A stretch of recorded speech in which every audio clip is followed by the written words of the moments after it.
We start this hour in Europe, and Russia has launched another deadly strike on Kyiv, killing 2 people and injuring at least 13 so far.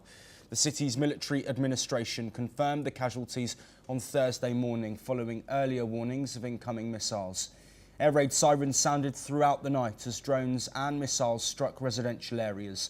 Kyiv's air defence systems engaged to repel the assault, but falling debris sparked multiple fires. Authorities have urged residents to stay in shelters and avoid filming these strikes. This marks the second consecutive night of intense bombardment in the capital.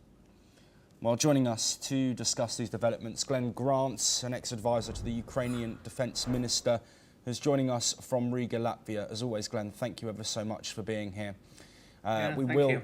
Yeah, absolutely. We will come on to more diplomatic developments, but of course further strikes after Ukraine reported a record number of drones since the start of the war, targeting multiple areas in Ukraine. Another bombardment overnight, deaths reported, potential for that toll to increase.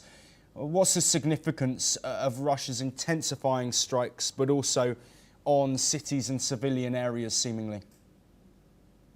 Well, I mean, the main thing is that the Russia quite well understands that every time America pauses in its aid, even for a day or 2 days, that it opens a window for them to attack more because they know that Ukraine will be short of missiles.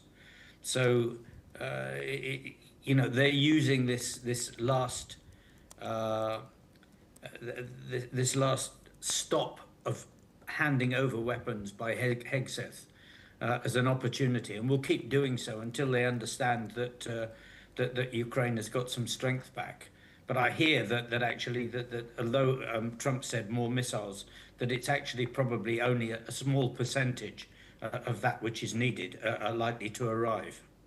Yes, absolutely. We have had confirmation of potential missiles being sent over, but there's no clarity on Patriot missile systems. Trump has signalled that that could be sent over. We, of course, had this discussion yesterday. So the pause that came in, of course, impacting Ukraine's ability to defend itself against these strikes. And now that we understand that the missiles being sent are shells and not potentially ammunition for these Patriot missile systems, do you think that the US really needs to step up now in the face of clear strikes from Russia that are continuing day after day, it seems?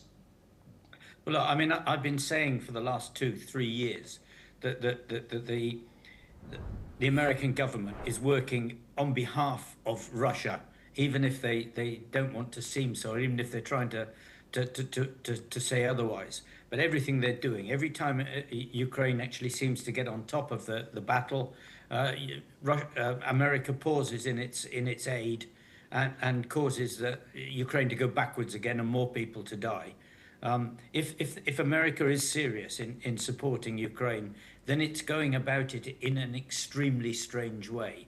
I mean, it's feeding Ukraine but withholding food to help it is not a diplomatic or an honest way for a country to do business. And Glenn, before we move on to our next topic, I just want to get an understanding from you, as somebody, of course, who's closely aligned to Ukraine. What's the current feeling for civilians living in Kyiv and other regions that have been facing these overnight bombardments, spending time in shelters, air raid sirens, and a fear about safety? Well, I mean, clearly the fear about safety is real. And I think I've said before, I mean, the hotel I stay in regularly was trashed about 3 weeks ago by a missile. So there's a reality in this for everybody that's in any of the Ukrainian cities. But I can tell you that there is a huge amount of stubbornness about this that Ukrainians are not going to lose. And the missiles may go on, but the next day life is back to normal as quickly as possible, even rebuilding places as quickly as possible. So I don't think that the Putin idea of trying to break the Ukrainian people is going to work at all. In fact, if anything, it's having a reverse effect, and it's actually driving society to find even more and better ways to face up to Russia.